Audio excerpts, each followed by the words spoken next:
Hello friends, तो GK के class में एक बार फिर से आप सभी लोगों का स्वागत है। तो आज हम लोग इस वीडियो में जीके के टॉप 50 क्वेश्चन को कवर करेंगे, जो कि आगामी सभी एग्जामों के लिए महत्वपूर्ण क्वेश्चन है।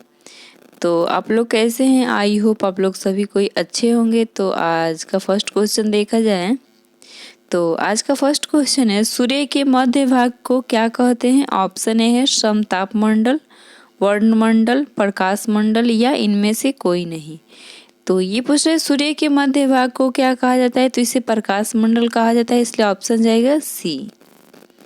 तो नेक्स्ट क्वेश्चन, वो सार्क देशों में सबसे घना आबाद देश कौन सा है? भारत, मालदीव, पाकिस्तान या बांग्लादेश। तो ये पूछ रहा है कि सार्क देशों में सबसे घना आबादी वाला कौन सा देश है? तो ये है बांग्लादेश, इसलिए ऑप्शन जाएगा डी। तो नेक्स्ट क्वेश्चन, सबसे अधिक चमकने वाला ग्रह कौन सा है? ऑप्शन ए है मंगल, बुध, पृथ्वी या शुक्र।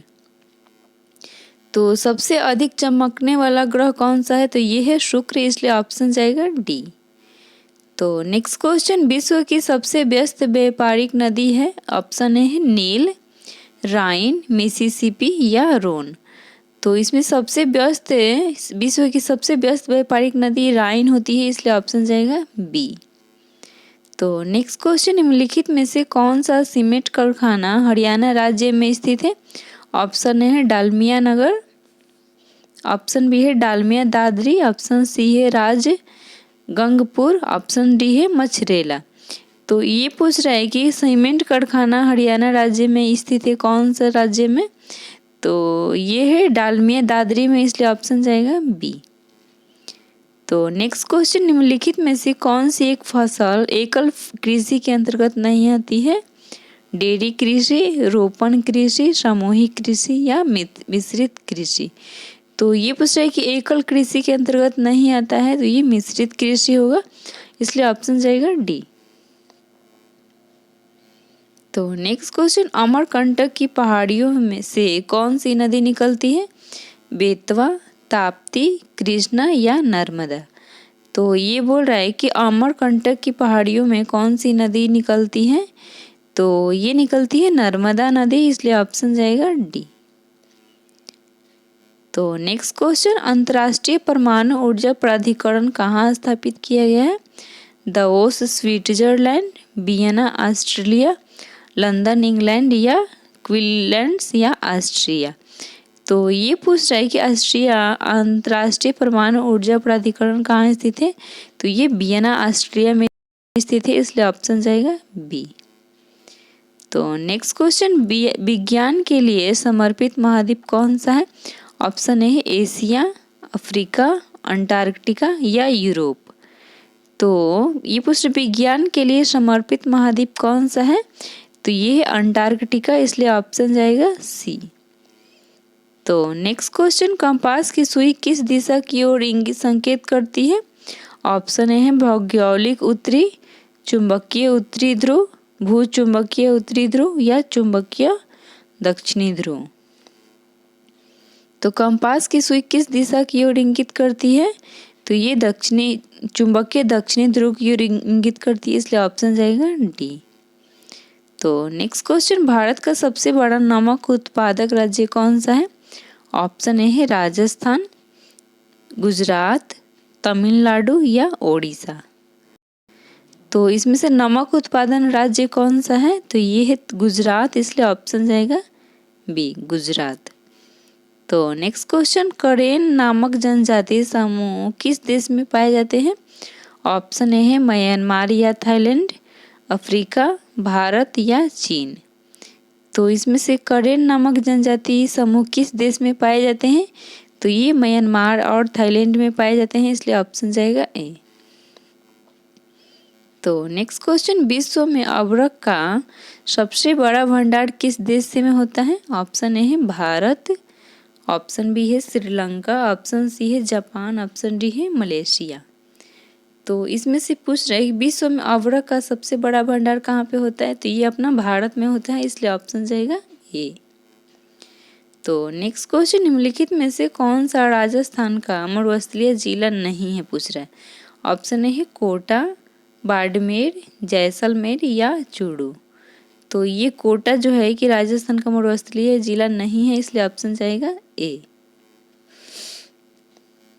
तो अगर दोस्तों आप लोग को वीडियो अच्छा लग रहा हो, क्वेश्चन अच्छा लग रहा हो तो वीडियो को ज़रूर लाइक कर दीजिएगा। जो लोग भी देखते हैं आप लोग लाइक नहीं करते हैं, पूरा वीडियो को लाइक करिएगा। चलिए आज का फिर 15 नंबर क्वेश्चन देखते हैं। मध्य प्रदेश के निम्नलिखित जिलों में से कौन सी दूसरी राज्य के साथ नहीं है? ऑप्शन ए है रीवा, रायसेन, होशंगाबाद या शहडोल। तो इसमें से पूछ रहे हैं कि किसकी दूसरी राज्य के साथ है, सीमा जिलों के साथ मिली हुई है। तो इसमें होगा रीवा होगा जो दूसरी राज्य के साथ है, इसलिए ऑप्शन जाएगा ए।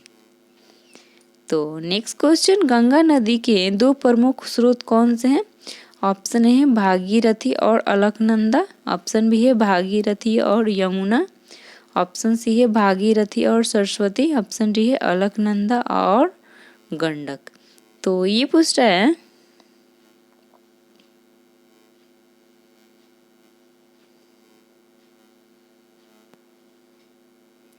ऑप्शन सी है भागीरथी और सरस्वती।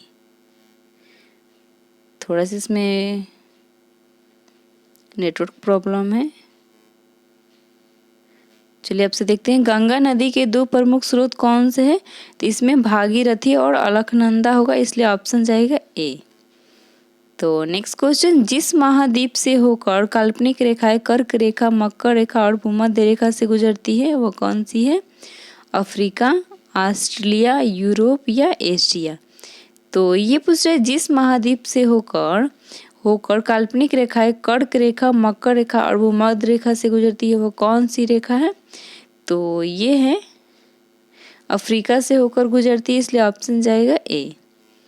तो नेक्स्ट क्वेश्चन, अरुणाचल प्रदेश में प्रवेश करने पर ब्रह्मपुत्र को किस नाम से जाना जाता है? दिबांग, दिहोंग, सुबनसिरी या धानसिरी। तो ये पूछ रहे अरुणाचल प्रदेश में प्रवेश करने पर ब्रह्मपुत्र नदी को ये दिहांग के नाम से जाना जाता है, इसलिए ऑप्शन जाएगा बी। तो नेक्स्ट क्वेश्चन, निम्नलिखित बंदरगाहों में से कौन सा भारत के पूर्वी तट पर स्थित है? ऑप्शन ए है कांडला, कोचीन, मार्मुगाओ या पारादीप। तो ये पूछ रहे निम्नलिखित बंदरगाहों में से कौन सा भारत के पूर्वी तट पर स्थित है? तो ये पारादीप स्थित है, इसलिए ऑप्शन जाएगा डी। तो नेक्स्ट क्वेश्चन, गायकवाड़ कहाँ का शासक था? बदौड़ा, कानपुर, ग्वालियर या नागपुर। तो ये पूछ रहे कि गायकवाड़ कहाँ का शासक था? तो ये बड़ौदा का शासक था, इसलिए ऑप्शन जाएगा ए। तो नेक्स्ट क्वेश्चन, मुगलों के विरुद्ध शिवाजी द्वारा अपनाई गई युद्ध नीति कौन सी थी? सतर्क सेना, बड़ी सेना, राजनैतिक वर्चस्व या छापामार युद्ध। तो ये प्रश्न मुगलों के विरुद्ध शिवाजी द्वारा अपनाई गई युद्ध नीति कौन सी थी? तो ये थी छापामार, इसलिए ऑप्शन जाएगा डी। तो नेक्स्ट क्वेश्चन, बांडी वास्ट का युद्ध किनके बीच लड़ा गया था? ऑप्शन है अंग्रेज फौजों और हैदर अली, ऑप्शन बी है अंग्रेजों फौजों और फ्रांसीसी और हैदर अली, और अंग्रेजों और टीपू सुल्तान। तो बांडी वास्ट का युद्ध किसके बीच लड़ा गया था? तो ये अंग्रेजों और फ्रांसीसियों के बीच लड़ा गया था, इसलिए ऑप्शन जाएगा बी। तो नेक्स्ट क्वेश्चन, निम्नलिखित क्षेत्रों में से कौन सा 1857 के गदर से प्रभावित नहीं था? ऑप्शन ए है झांसी, चित्तौड़, जगदीशपुर या लखनऊ। तो ये पूछ रहे कि 1857 के गदर से प्रभावित नहीं था, तो ये था चित्तौड़, इसलिए ऑप्शन जाएगा बी। तो नेक्स्ट क्वेश्चन, ब्रह्मा समाज की स्थापना किसने की थी? ऑप्शन ए है स्वामी विवेकानंद, स्वामी रामकृष्ण परमहंस, स्वामी दयानंद सरस्वती या राजा राम मोहन राय। तो ये पूछ रहे ब्रह्मा समाज की स्थापना किसने की थी? तो ये राजा राम मोहन राय ने की थी, इसलिए ऑप्शन जाएगा डी। तो नेक्स्ट क्वेश्चन, शांति निकेतन की स्थापना किसने की थी? द्वेंद्रनाथ ठाकुर, रविंद्रनाथ ठाकुर, राजा राम मोहन राय या मानवेंद्र नाथ राय। तो ये पूछे शांति निकेतन की स्थापना किसने की थी? तो ये रविंद्रनाथ टैगोर ने किया था, इसलिए ऑप्शन जाएगा बी। तो नेक्स्ट क्वेश्चन, यह नारा किसने दिया कि तुम मुझे खून दो मैं तुम्हें आज़ादी दूंगा? ऑप्शन ए है भगत सिंह, चंद्रशेखर आज़ाद, सुभाष चंद्र बोस या बाल गंगाधर तिलक। तो ये पूछ रहा है यह नारा किसने दिया था कि तुम मुझे खून दो मैं तुम्हें आज़ादी दूंगा? तो ये दिया था सुभाष चंद्र बोस ने, इसलिए ऑप्शन जाएगा सी। तो नेक्स्ट क्वेश्चन, जफरनामा के लेखक कौन है? ऑप्शन ए है गुरु गोविंद सिंह, गुरु तेग बहादुर, गुरु राम सिंह, अब्बुल फजल। तो ये पूछ रहे जफरनामा के लेखक कौन है? तो ये है गुरु गोविंद सिंह, इसलिए ऑप्शन जाएगा ए। तो नेक्स्ट क्वेश्चन, बांग्लादेश का सृजन कब हुआ था? 1970 में, 1971 में, 1972 या 1973। तो ये पूछ रहे कि बांग्लादेश का सृजन कब हुआ था? तो ये हुआ था 1971 में, इसलिए ऑप्शन जाएगा बी। तो नेक्स्ट क्वेश्चन, मोहनदास करमचंद गांधी की माता कौन थी? ऑप्शन है शांतिबेन, मीराबाई, पुतलीबाई या कौशल्याबेन। तो ये पूछ रहे मोहनदास करमचंद गांधी की माता थी, ये पुतलीबाई थी, इसलिए ऑप्शन जाएगा सी। तो नेक्स्ट क्वेश्चन, जालियांवाला बाग की दुर्घटना किस सन में हुई थी? ऑप्शन है 1928, 1919, 1946, 1942। तो जालियांवाला बाग हत्याकांड की दुर्घटना हुई थी 1919 में, इसलिए ऑप्शन जाएगा बी।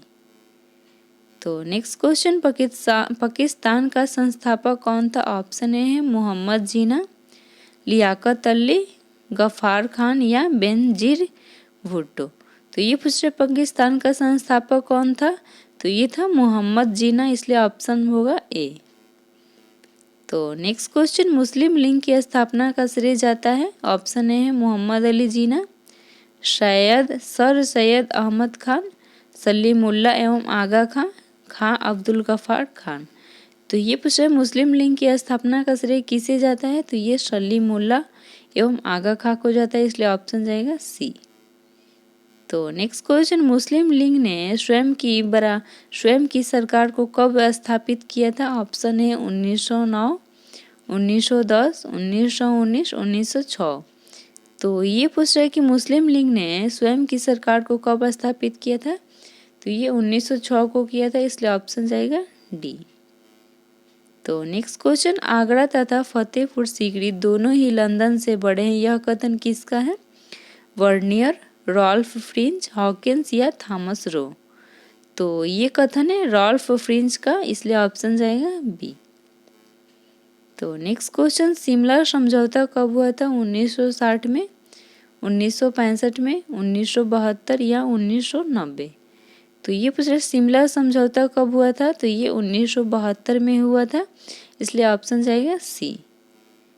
तो नेक्स्ट क्वेश्चन, समग्र राष्ट्रवाद के सिद्धांत को किस राष्ट्रीय नेता ने विकसित किया था? दादा भाई नौरोजी, बिपिन चंद्र पाल, सुरेंद्र नाथ बनर्जी या B.R. अम्बेडकर। तो ये पूछ रहे समग्र राष्ट्रवाद के सिद्धांत को किस नेता ने विकसित किया था? तो ये दादा भाई नौरोजी ने किए थे, इसलिए ऑप्शन जाएगा ए। तो नेक्स्ट क्वेश्चन, भारत का अंतिम हिंदू साम्राज्य कौन सा था? ऑप्शन ए है मराठा साम्राज्य, दुरानी साम्राज्य, मैसूर साम्राज्य या सिख साम्राज्य। तो इसमें भारत का अंतिम हिंदू साम्राज्य कौन सा था? तो ये था दुरानी साम्राज्य, इसलिए ऑप्शन जाएगा बी। तो नेक्स्ट क्वेश्चन, मानववाद के मुख्य प्रवर्तक कौन थे? ऑप्शन ए है पोप, पेट्रॉक, मार्टिन लूथर या सेंट पीटर। तो ये पूछ रहे मानववाद के मुख्य प्रवर्तक कौन थे? तो ये पेट्रॉक, इसलिए ऑप्शन जाएगा बी।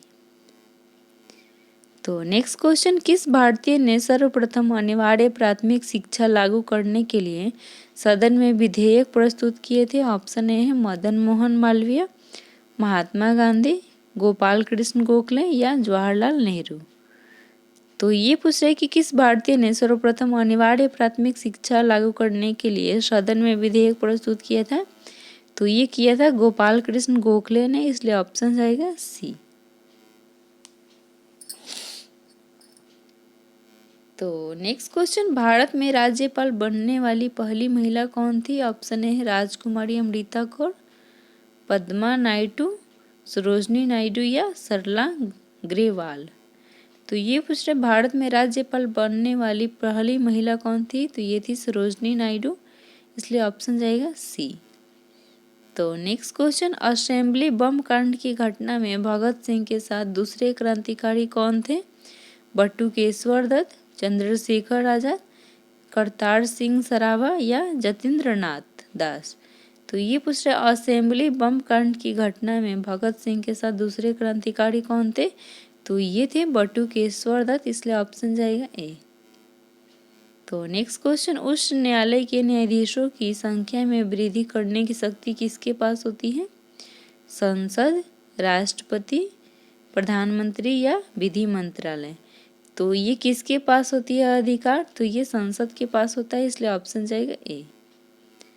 तो नेक्स्ट क्वेश्चन, हैदर अली की मृत्यु 1782 ईस्वी में किस युद्ध के दौरान हुई थी, प्रथम आंग्ल मैसूर युद्ध, द्वितीय आंग्ल मैसूर युद्ध, तृतीय आंग्ल मैसूर युद्ध या चतुर्थ आंग्ल मैसूर युद्ध। तो ये बोल रहा है कि हैदर अली की मृत्यु 1782 में किस युद्ध के दौरान हुई थी, तो ये द्वितीय आंग्ल मैसूर युद्ध के तहत हुआ था, इसलिए ऑप्शन जाएगा बी, द्वितीय आंग्ल मैसूर युद्ध।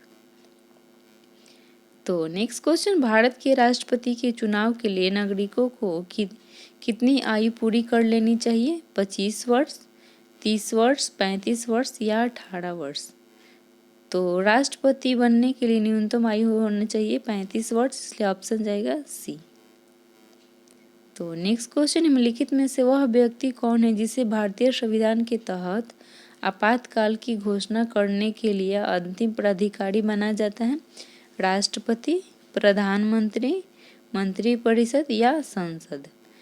तो ये अंतिम प्राधिकारी माना जाता है किसे, तो ये राष्ट्रपति को माना जाता है, इसलिए ऑप्शन जाएगा ए।